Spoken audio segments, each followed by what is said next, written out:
Hello, our Savior, and welcome to Building Solid Relationships for Lasting Success.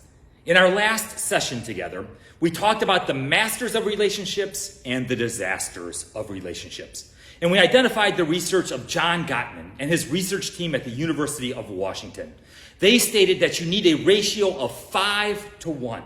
5 positive interactions for every 1 negative interaction, just to maintain your current relationship. If you want that relationship to grow stronger, if you want to be a master of relationships, you need a ratio of 20 to 1. 20 positive for every 1 negative. So the positive has to far outweigh the negative in any relationship. We also identified that the disasters of relationships had a ratio of 0.8 to 1. In other words, their negative interactions, their negative times together outweighed the positive. In our last session, we also took a look at the Sound Relationship House. Now, the Sound Relationship House, based out of 25 plus years of research, has 7 different levels, and its walls are trust and commitment. In our last session, we took a look at the foundation, which is friendship. And we said that you need to build love maps. You need to share fondness and admiration to each other and for each other. And you need to voice it. And you need to turn toward each other instead of away from each other. Now, those first 3 levels make up friendship. And any relationship needs to have friendship to a degree of 70%. Friendship in your relationships is extremely important. And when you have that friendship as a foundation, it points us to having a positive perspective toward each other. You see, a positive perspective means that when something negative happens in your relationship, you have one of those negative interactions, you don't take it personally.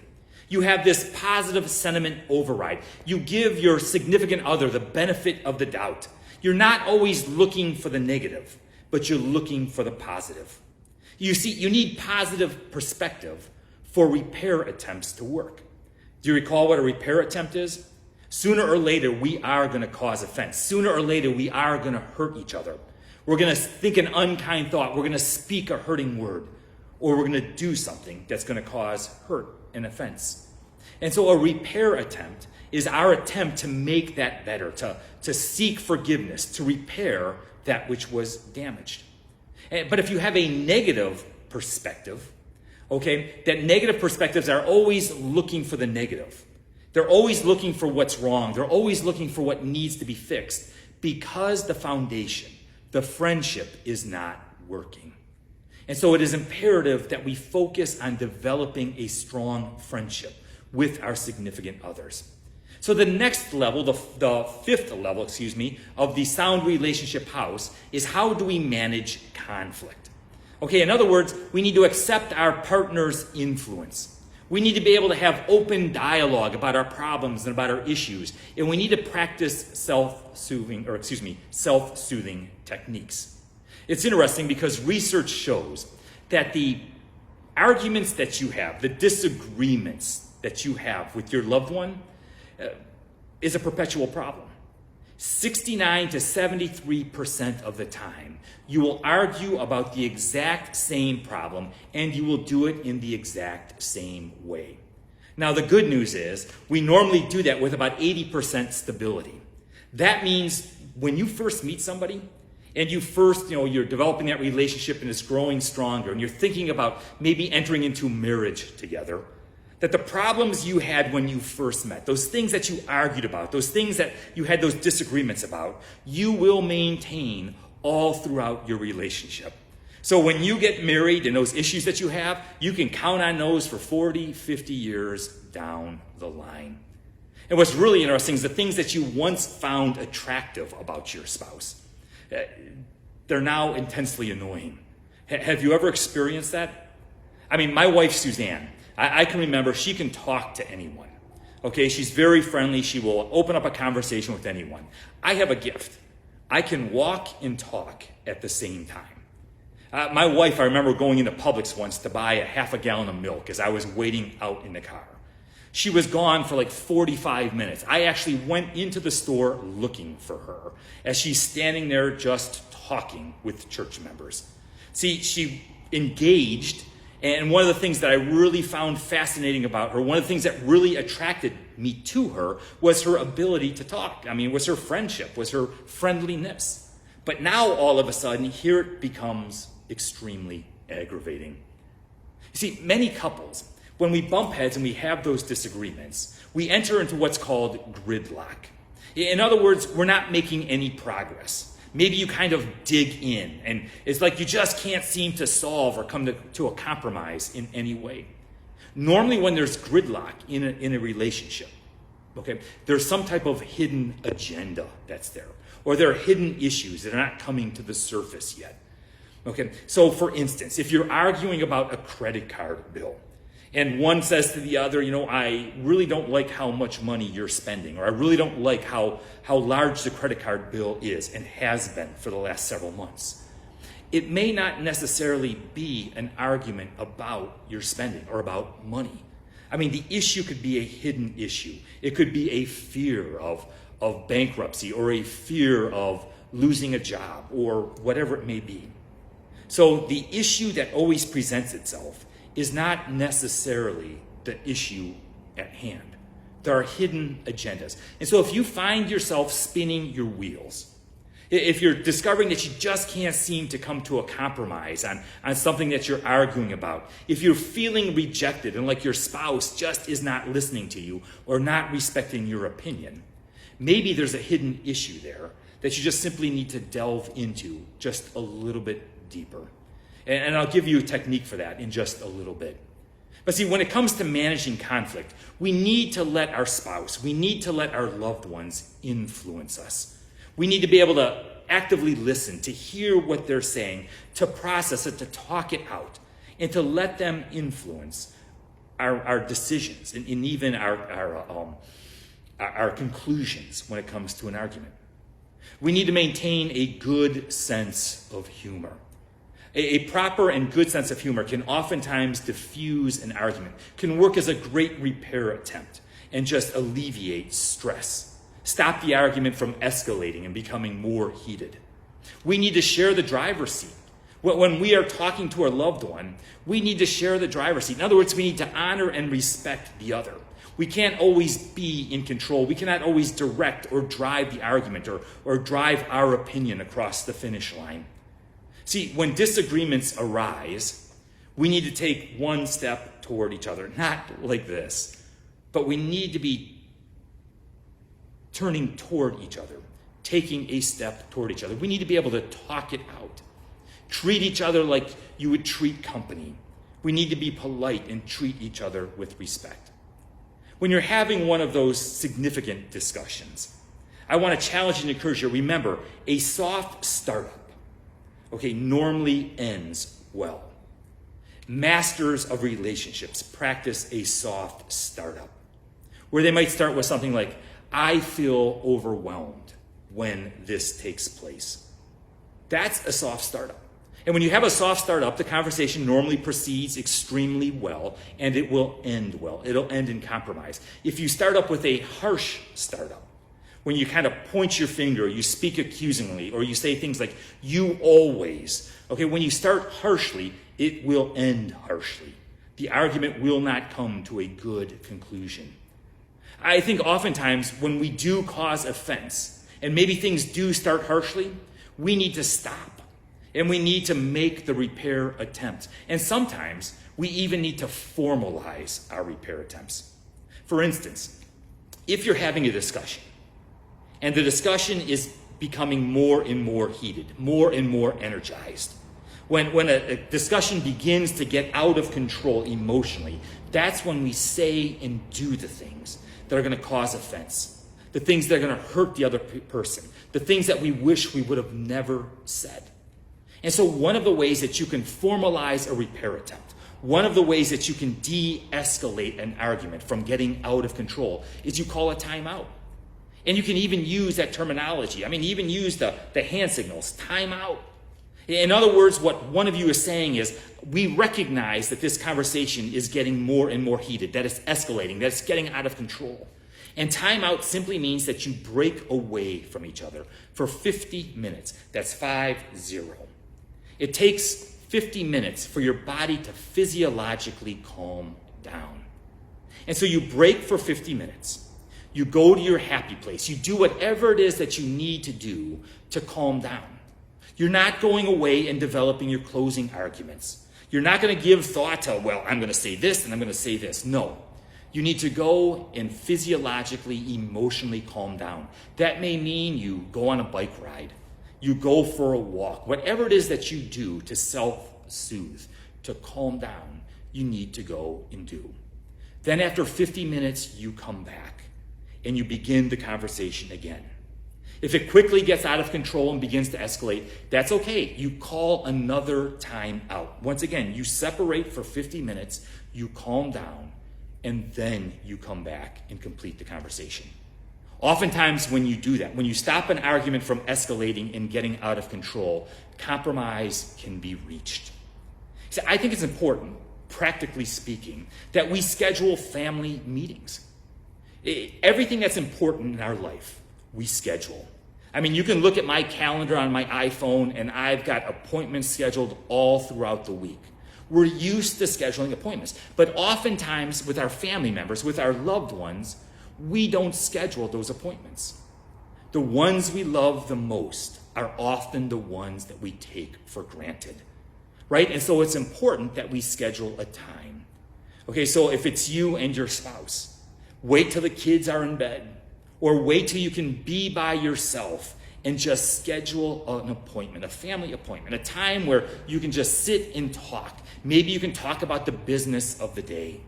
Talk about what happened at work. Talk about what you're experiencing or what you're feeling. Talk about your excitements or maybe even your fears. You always have time for that which is important. And I think we just simply need to make sure that we schedule family meetings. I would venture to say you do it several times a week, 2-3 times a week, where you just schedule a meeting where you and your loved one can just get together in quiet and just talk. Maybe you're going for a walk around the park, or maybe it's just sitting in your backyard. I also think, very practically speaking, that we need to have fun with each other. You see, oftentimes what takes place in a relationship is we enjoy being with each other, and so we want to spend more and more time with each other. We have such a good time together, we have such fun with each other, that we even want to enter into marriage.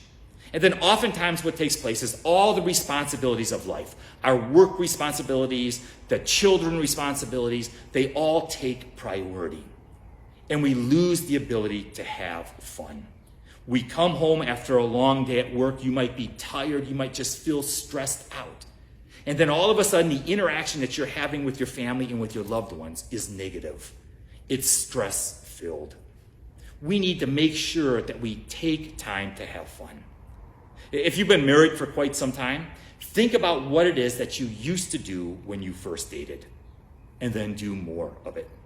If you went for long walks on the beach, go for a long walk on the beach. If it was putt-putt or movies or dinner, whatever it was that you did when you dated, do more of it. It worked once, it's going to work again, right? So we need to have fun with each other. Then we need to make life dreams come true. Make life dreams come true. What are your dreams? Did you ever share your dreams with your loved ones? You see, I maintain we need to know and honor each other's dreams. One of my dreams, I would love to hike to the base camp of Mount Everest. Okay, now my wife could say, are you out of your mind? Are you crazy? I mean, why in the world would you want to do that? But see, I would love to do that. I would love to be able to hike to the base camp of Mount Everest. It's just one of my dreams, one of the things that I wish I could do. Maybe your dream is going to Tuscany, or maybe it's traveling, to Greece or wherever it is. But we need to share our dreams, and we need to honor them. So if there's anything that you can do to help your loved one accomplish their goals, accomplish their dreams, we need to do it.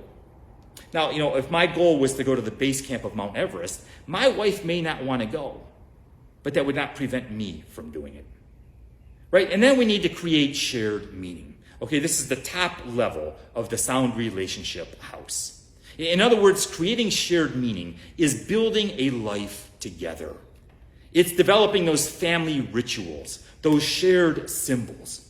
It could be like Christmas time or the holidays. You come up with a specific way to celebrate Christmas.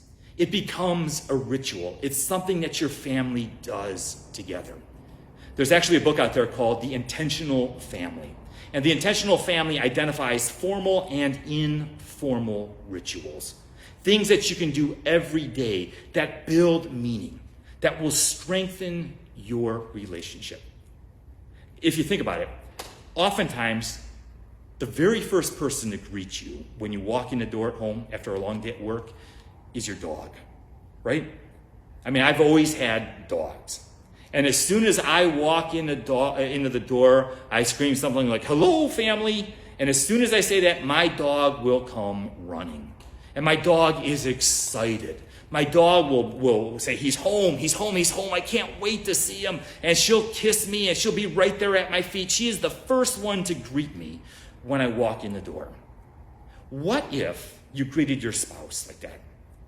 What if you were the first person to greet your spouse, your loved one, when they walk in the door? What if you greeted your spouse with a 6-second kiss?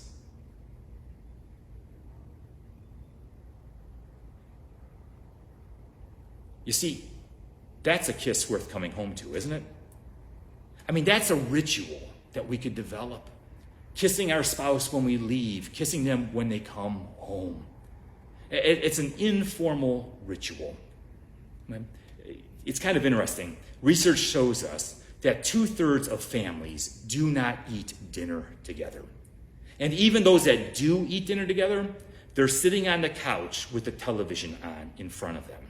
They're not talking. There's very little interaction that goes on. Research is also showing us that students have higher SAT scores when they eat dinner with their family 5+ times a week. And not just in front of the television set, but they're eating dinner and they're interacting with our family. You see, that interaction has many positive impacts, even academically. You see, we need to learn to do life together. I always think of it like railroad tracks. Okay, when you get married, when you enter into a relationship, you're not enmeshed. Okay, you continue to be you, and your spouse continues to be him or her. We just simply do life together. That means you have your likes and your dislikes. You have your hobbies. You have your dreams and your goals for the future. But we need to share them, and we need to do it together. We need to create that meaning together.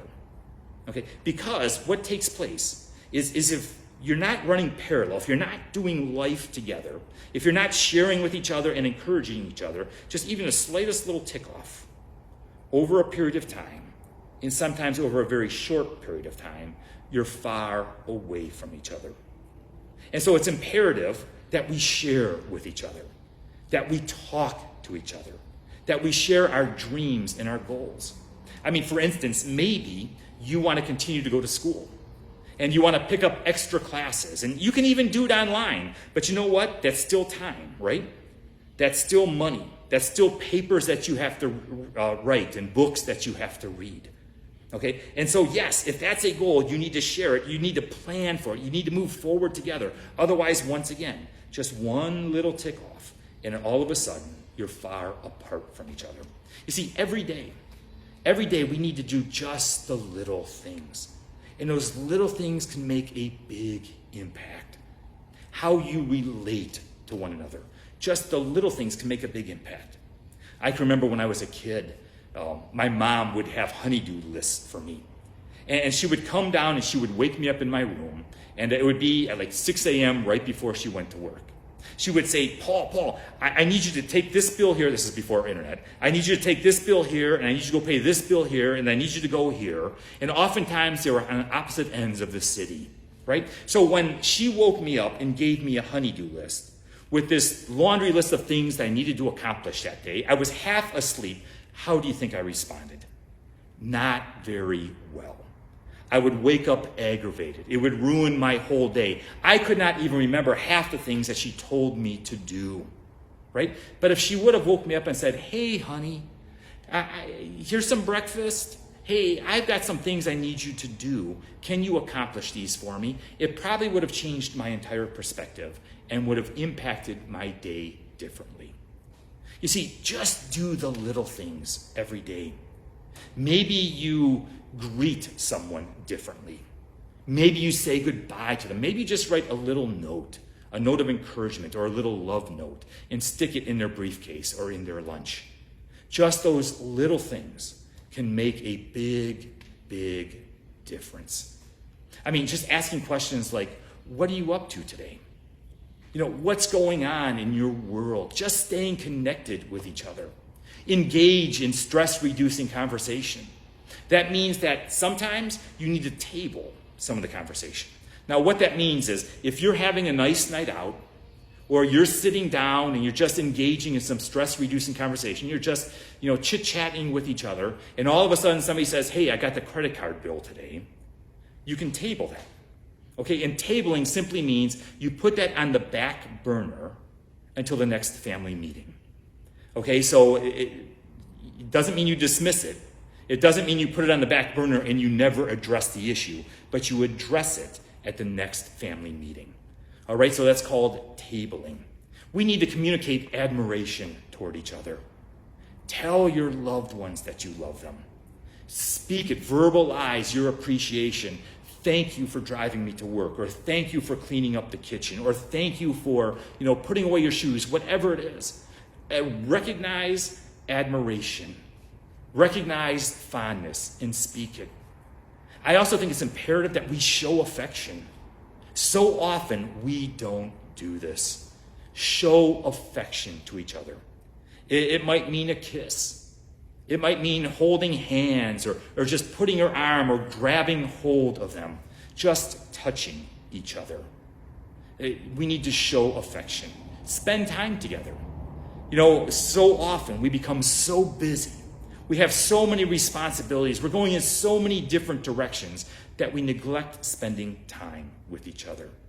When I hear people say, yeah, I don't get to spend a lot of time with each other, but the time we spend is quality, that's a load of garbage.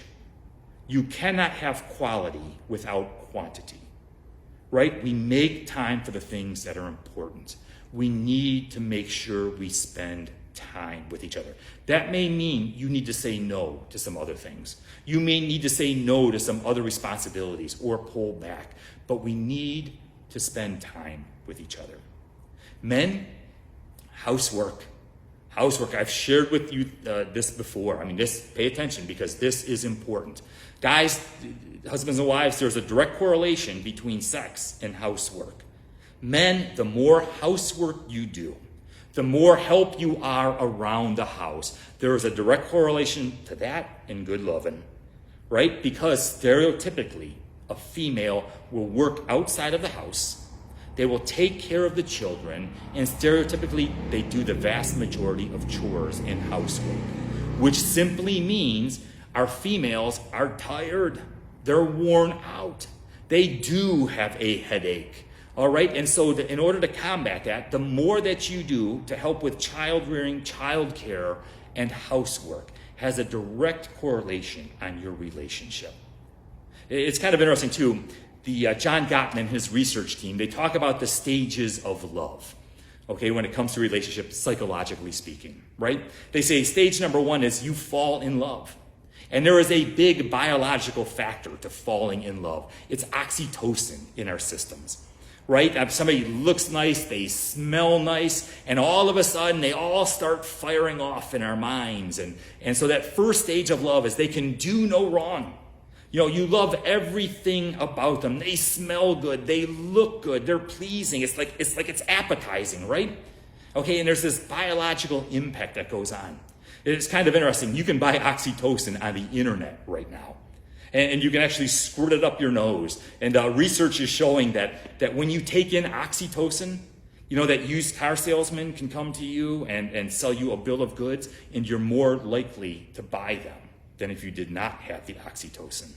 So anyway, oxytocin, that biological kind of impact, they're pleasing, right? And so biologically, there's this connection that goes on.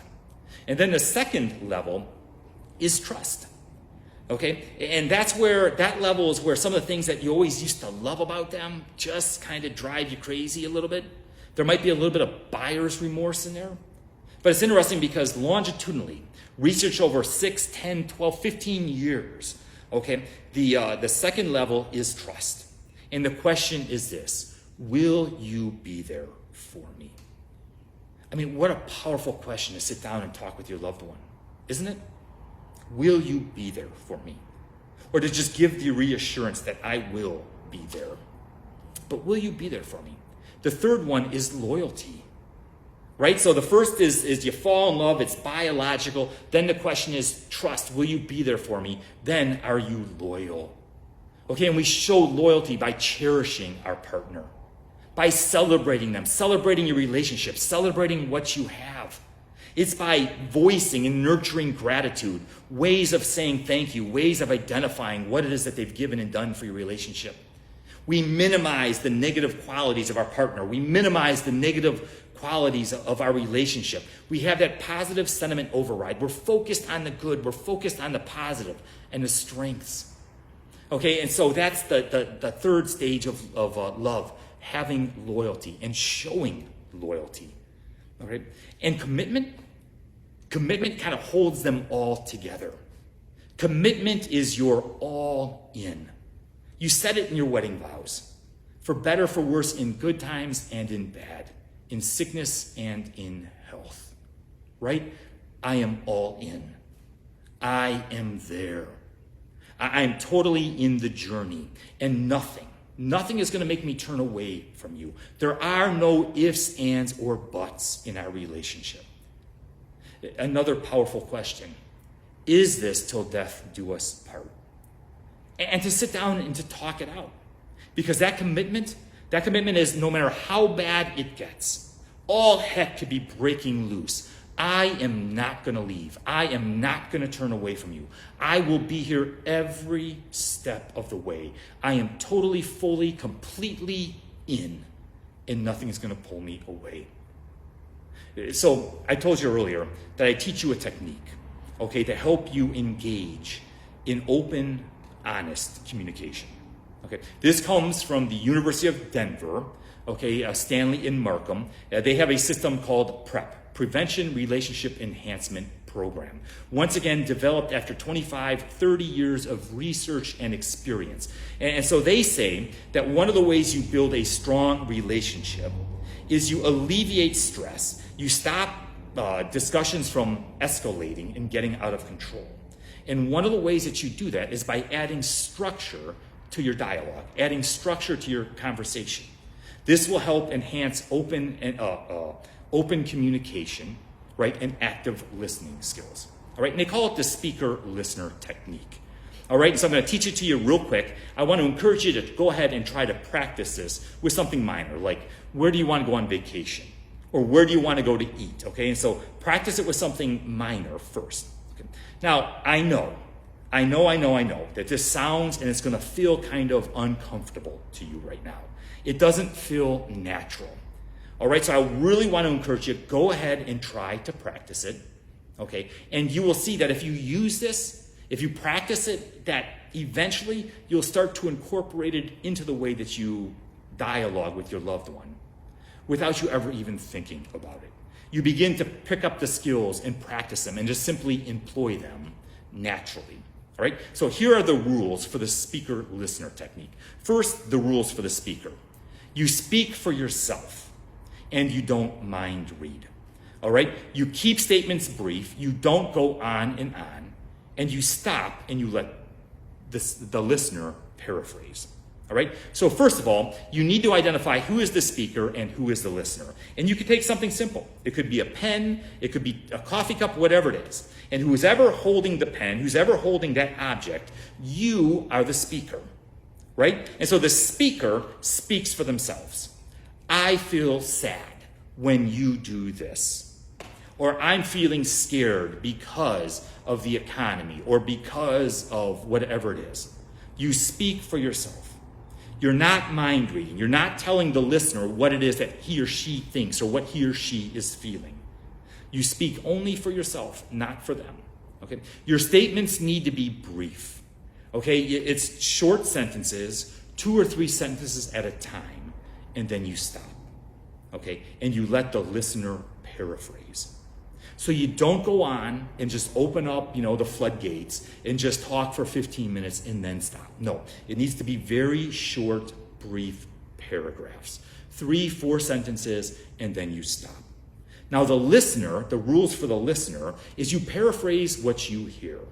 You say something like, I hear you saying that you're fearful or you're anxious because of the economy.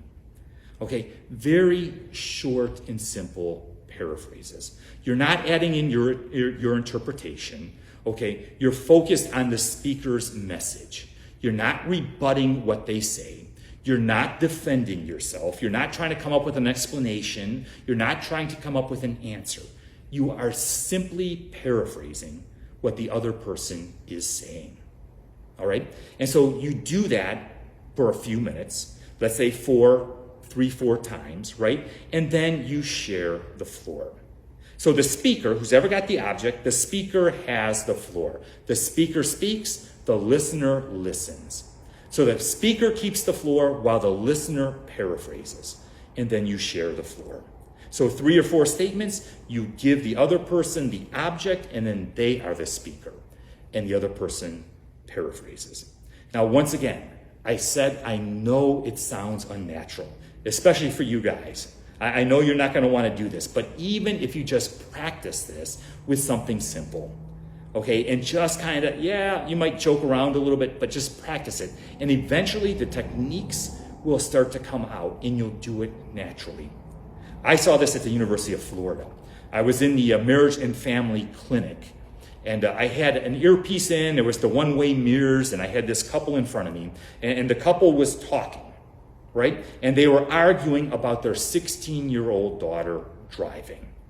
The mother, who worked out of the house full-time, drove the daughter to high school, right? The mother would, after work, go and pick the daughter up after school. Then the mother would also drive the daughter to all the extracurricular activities. Plus, she was working outside of the house. She still took care of the vast majority of housework and all of those responsibilities. She was tired. She just wanted her daughter to be able to drive.